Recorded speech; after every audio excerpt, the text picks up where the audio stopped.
Perkenalkan, nama saya Sirot Wijaksono dari Tadris Bahasa Indonesia IAIN Tulungagung. Di sini saya akan menjelaskan materi teks laporan hasil observasi. Assalamualaikum warahmatullahi wabarakatuh. Selamat pagi anak-anak. Sebelum memulai pembelajaran hari ini, marilah kita berdoa bersama. Berdoa mulai. Berdoa selesai. Saya absensi terlebih dahulu ya.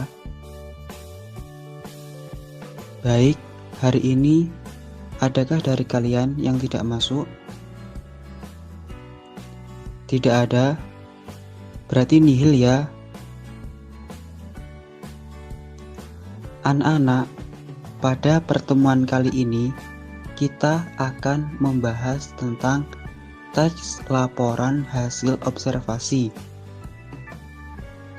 Sebelumnya, dari kalian, adakah yang pernah mendengar atau barangkali tahu apa yang dimaksud dengan teks laporan hasil observasi?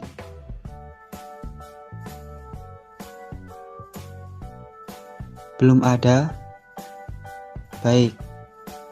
Sebelum kita mengetahui apa itu yang dimaksud dengan teks laporan hasil observasi, alangkah lebih baiknya kita mengetahui manfaat-manfaat apa saja yang kita dapat setelah mempelajari teks laporan hasil observasi.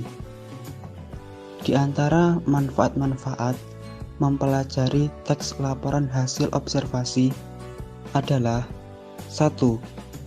Menambah pengetahuan serta wawasan tentang objek atau proses yang diamati. 2. Mendapatkan data-data yang objektif sesuai dengan fakta yang ada. 3. Dari data hasil observasi, pembaca dapat menafsirkan dan menginterpretasikan suatu peristiwa atau objek tertentu. Yang keempat, mengetahui kronologis peristiwa. Dengan data observasi yang runtut dan urut, akan memudahkan siswa dalam menyambung tiap penggalan peristiwa. Nah, yang dimaksud dengan teks laporan hasil observasi. Teks laporan hasil observasi adalah teks yang memberikan informasi secara umum tentang sesuatu berdasarkan fakta dan hasil pengamatan secara langsung. Selanjutnya, yaitu ciri umum dan ciri kebahasaan teks laporan hasil observasi. Yang pertama yaitu ciri umumnya, bersifat objektif dan tidak memihak, harus ditulis berdasarkan fakta yang terjadi pada saat pengamatan, tidak mengandung hal-hal yang bersifat menyimpang, dugaan-dugaan yang tidak tepat, atau pemihakan terhadap sesuatu.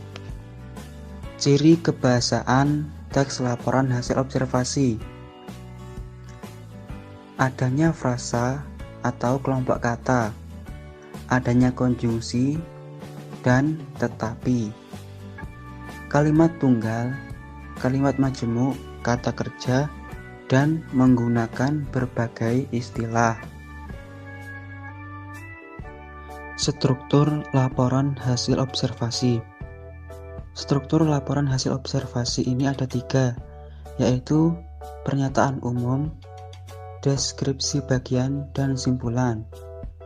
Pernyataan umum berisi informasi umum seperti nama, kelas, waktu observasi, tempat observasi, dan tambahan lain tentang hal yang dilaporkan.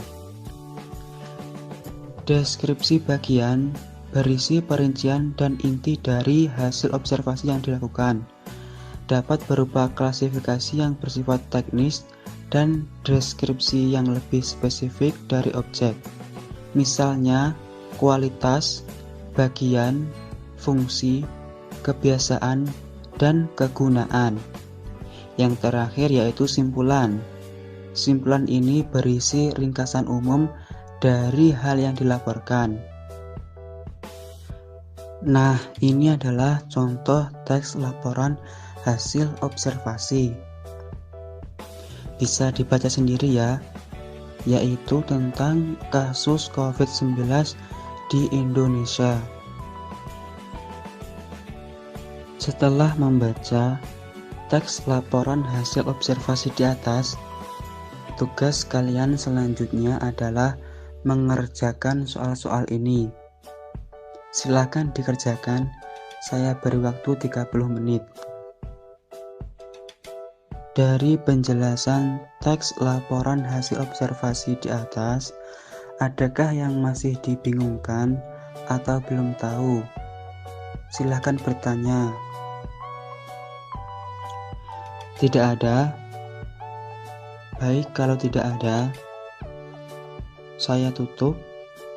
Sekian penjelasan saya hari ini mengenai teks laporan hasil observasi. Semoga dapat dipahami dan bermanfaat. Kurang lebihnya mohon maaf. Wassalamualaikum warahmatullahi wabarakatuh.